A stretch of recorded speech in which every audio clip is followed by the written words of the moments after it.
henerasyon, may panawagang hindi pwedeng baliwalain. Noong 1896, sigaw ito ng katipunan. Ngayon, sigaw ito ng kabataan. Ito ang inyong katipon hero Claudine Ko, dala ang lakas ng katotohanan. Noong 1936, pinalitan ang pangalan ng munisipalidad mula Lubungan tungo Katipunan.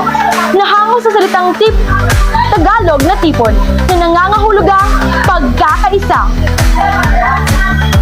At ngayon namang 2025, tila parang nagkatotoo ang kahulugan ng tipon dahil nagtipon-tipon ang mga batang manunulat dito sa Katipunan, Zamboanga del Norte. Sa Zamboanga del Norte, may mga batang hindi takot magsalita. Sa kamay nila, hindi itak ang sandata, kundi panulat, kamera at katotohanan.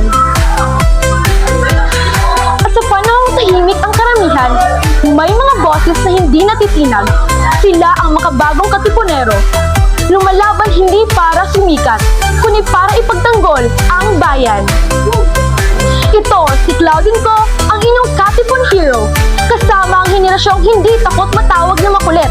Kasi minsan, ang pagiging makulit ang naglalabas ng katotohanan.